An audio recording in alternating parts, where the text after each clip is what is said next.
விஜய்னு அந்த எஸ்சிஆர் தொடர்ந்து ஒரு வீடியோ ஒன்று போட்டிருந்தாரு. அது எல்லாருமே பார்த்துருப்போம், எல்லாருக்குமே அது ட்ரெண்டிங் ஆயிடுச்சு, என் சர்வரே கிராஷ் ஆயிடுச்சு. ஸோ அதுதான் இப்போ விஜய் நான் ஒன்று பண்ணால் அது எவ்வளோ இஷ்யூ ஆகுதுன்றது ஒரு விஷயத்தில் நமக்கு தெரியுது. ஏன்னா இப்போ சமீபத்தில் பார்த்திங்கன்னா இந்த செய்தியாளர்கள் சந்திப்பில் சேகர் பாபு அவரை கேட்டிருந்தாங்க. இந்த எஸ்ஏஆர் படம் தான் ஒரு வீடியோ போட்டிருந்தாரு, இன்னும் இதை பற்றி நீங்கள் என்ன நினைக்கிறீங்க கேட்டதுக்கு நானும் ரவுடி தான் அப்படின்ற மாதிரி அவர் எல்லாம் முடிச்சுட்டு 4 நாள் அப்புறம் பின்னாடி கத்துவார் அப்படின்ற மாதிரி சொல்லியிருந்தார். அதுதான் ஒரு விஷயம் நம்ம நல்லதுன்னு சொல்லுவோம் இல்லையா, அது அவங்களுக்கு வந்து ரவுடி மாதிரியும் 4 நாள் பொறுத்து சொல்கிற மாதிரி தான் இருக்கும். ஏன்னா அது பயத்தோட வெளிப்பாடு, அவ்வளோதான். ஏன்னா இப்போ அவர் பேசுறது எல்லாமே ஏதோ சும்மா பொம்மை மாதிரி தான். அவர் ஏதோ ஒன்று பேசுகிறான்னு நினச்சி தான் பேசிகிட்டு இருக்காரு.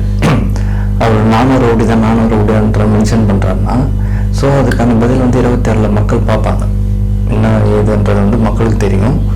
ஸோ அவர் சொல்கிறாரு, எங்கள் மு க ஸ்டாலின் தலைவர் பார்த்திங்கன்னா மக்களுக்காக நிறைய பணிகள் செஞ்சிட்ருக்காரு, அவர் உயரத்தில் இருக்கார் அப்படி இப்படின்னு. மக்கள் அது கொண்டாடுறாங்கலாம் சொல்கிறாரு.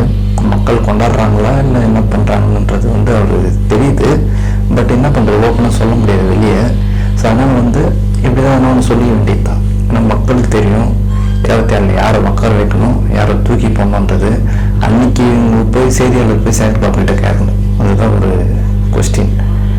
ஏன்னா எதுவாக இருந்தாலும் அவருக்கு வேறு வேலை இல்லை, முடிஞ்ச வெளியே வர சொல்லு, அதுக்கு கொடுத்துன்னு வீட்டில் இருக்க சொல்லு, எத்தனோ அப்படியே மக்கள் பேச்சு, நையாண்டி பேச்சு, ஏதோ ஒன்று பேசணும்னு வச்சு பேசுறது, இந்த நானும் ரவுடி தான் 4 நாள் பின்னாடி குரல் கொடுக்குறது, அதெல்லாம் காணாமல் போயிடுன்றது. இன்னைக்கு எல்லாத்துக்கும் பதில் 26 மக்கள் கொடுப்பாங்க. யாரு காணாமல் போகிறாங்கன்றதும் எனக்கு தெரியும். ஏன்னா விச்சுவல் வாரிசுன்னு ஒருத்தர் இருக்காங்க, ஓகேங்களா. நீங்கள் ரொம்ப பேசிட்டீங்கன்னா உங்கள் இதெல்லாம் எடுத்து போட்டுருவாங்க. அதனால அவர் ஷார்ட் அண்ட் ஸ்வீட்டாக முடிச்சிட்டாரு, வேறு ஒன்றுமே கிடையாது. நீங்கள் என்ன கேட்டாலும் அது எதுவும் சொல்லுவார், நானும் ரவுடி தான் அதனால தான் 4 நாள் பின்னாடி பேசுவாருன்ற மாதிரி சொன்னார். எனவே 27 அன்னைக்கு அதுக்கான பலன் அவங்களுக்கு தெரியும். மக்கள் யார்